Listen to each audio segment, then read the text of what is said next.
T20 ప్రపంచ cup ప్రారంభానికి ముందే క్రికెట్ ప్రపంచంలో ప్రకంపనలు మొదలయ్యాయి. ముఖ్యంగా బంగ్లాదేశ్ జట్టు ఈ టోర్నీ నుంచి తప్పుకోవడం, ఆపై పాకిస్తాన్ తీసుకున్న నిర్ణయాలు క్రీడా రంగంలో పెను వివాదాన్ని రేపుతున్నాయి. తాజా పాకిస్తాన్ కెప్టెన్ సల్మాన్ అలీ ఆఘా బంగ్లాదేశ్కు మద్దతుగా చేసిన కామెంట్స్ ఇప్పుడు చర్చనీయాంశంగా మారాయి. ఐపీఎల్ నుంచి ముస్తాఫిజుర్ రెహమాన్ను ఉద్వాసన పలకడంపై అసహనం వ్యక్తం చేసిన బంగ్లాదేశ్ భద్రతా కారణాల రీత్యా భారత్లో వరల్డ్ కప్ ఆడబోమని ప్రకటించింది. దీంతో ఐసీసీ కఠిన నిర్ణయం తీసుకుంటూ బంగ్లాదేశ్ టోర్నీ నుంచి తొలగించింది. వారి స్థానంలో స్కాట్లాండ్ ను గ్రూప్ సిలో చేర్చింది. ఈ పరిణామం ఆసియా దేశాల మధ్య తీవ్ర ఉద్రిక్తతలను దారితీసింది. బంగ్లాదేశ్ టోర్నీలో లేకపోవడంపై పాక్ కెప్టెన్ సల్మాన్ అలీ ఆఘా విచారం వ్యక్తం చేశారు. బంగ్లాదేశ్ క్రికెటర్లు తమకు సోదరుల వంటి వారని సానుభూతి మాటలు మాట్లాడారు. బంగ్లాదేశ్ అభిమానులు తమకు ఎప్పుడూ అండగా ఉంటారని, వారు ఈ టోర్నీ అంతటా మద్దతు ఇస్తారని ఆశిస్తున్నట్లుగా పాక్ కెప్టెన్ పేర్కొన్నారు.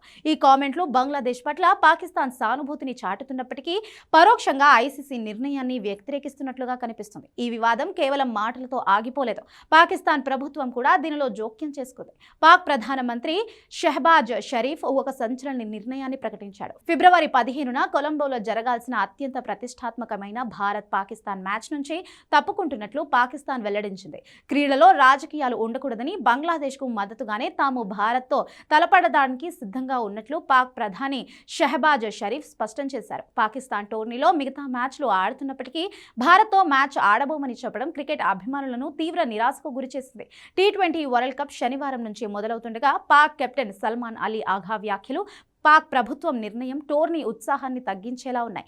ఈ వివాదంపై ఐసీసీ ఎలా స్పందిస్తుందో వేచి చూడాలి.